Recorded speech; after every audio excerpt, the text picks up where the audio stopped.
टाळ मृदुंगाच्या गजर आणि ज्ञानबा तुकारामाच्या जयघोषात पंढरपूरकडे निघालेल्या पालखी सोहळ्याला एक भीषण आणि काळजाचा थरकाप उडवणाऱ्या अपघाताने गालबोट लावले।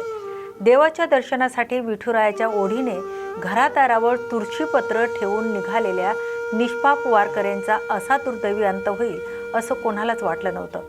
पण पुण्यातील सासवड जेजुरी मार्गावर बेलसर टोलनाक्याजवळ घडलेल्या एका भीषण अपघातात 3 वारकरी महिलांचा दुर्दैवी मृत्यू झालाय, तर 4 महिला गंभीर जखमी झाल्या आहेत। भक्तीच्या रंगात रंगलेल्या पालखी सोहळ्यावर या घटनेमुळे अचानक शोककळा पसरली। या भीषण दुर्घटनेची माहिती मिळताच राज्याच्या उपमुख्यमंत्री सुनेत्रा पवार यांनी तातडीने रुग्णालयात धाव घेत जखमी वारकऱ्यांची भेट घेतली आहे। नेमका हा अपघात कसा झालाय, त्या निष्पाप माऊलींची चूक काय होती आणि या अपघातामागचं धक्कादायक सत्य काय, पाहूयात या विशेष रिपोर्टमधून। नमस्कार, मी शिल्पा आणि तुम्ही पाहताय स्पेशल रिपोर्ट। श्री संत ज्ञानेश्वर महाराज पालखी सोहळा सासवडचा मुक्काम आटपून जेजुरी नगरीकडे मार्गस्थ होत होता। संपूर्ण परिसर भक्तिसागरात न्हाऊन निघाली होती। सोमवारी सकाळी वारकरी नेहमीप्रमाणे विठ्ठल नामाचा गजर करत पुढे चालले होते। जेजुरी जवळील बेलसर टोलनाक्यापासून अवघ्या काही अंतरावर असलेल्या एका लॉजिंग समोरून वारकरी महिला जात असताना पाठीमागून आलेल्या एका अनियंत्रित ट्रकने या महिलांना भीषण धडक दिली। हा अपघात इतका भीषण होता की यामध्ये सांगली जिल्ह्यातील एकाच गावातील 3 वारकरी महिलांचा जागीच करुण अंत झालाय, तर 4 महिला रक्ताच्या थारोळ्यात पडल्या। घटनेनंतर वारीत एकच आक्रोश आणि पळापळ सुरू झाली। स्थानिक नागरिकांनी आणि पोलिसांनी तातडीने धाव घेत जखमींना जेजुरीतील रुग्णालयात दाखल केले। या भीषण अपघाताबाबत प्रशासनाकडून मिळालेल्या प्राथमिक माहितीनुसार या दुर्घटनेत मृत्युमुखी पडलेल्या 3ही वारकरी महिला सांगली जिल्ह्यातील मिरज तालुक्यातील कसबे डिग्रज या गावच्या रहिवासी होत्या।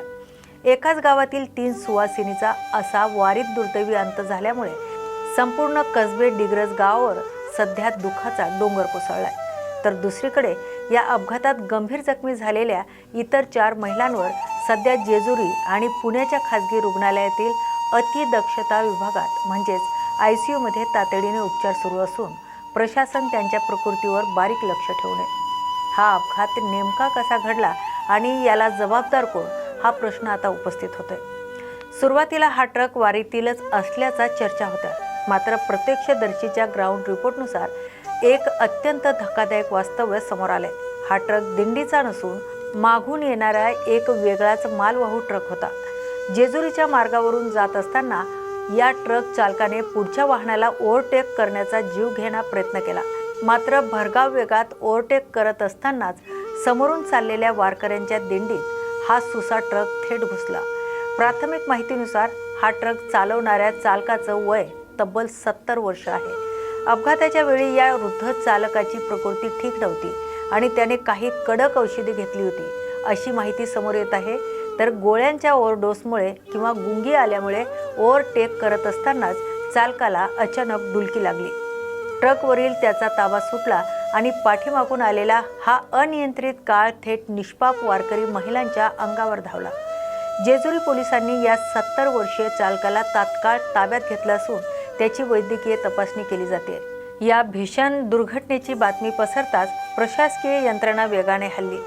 राज्याच्या उपमुख्यमंत्री सुनेत्रा पवार यांनी तातडीने जेजुरीतील रुग्णालयात जाऊन जखमी वारकरी महिलांची आणि त्यांच्या कुटुंबियांची भेट घेतली।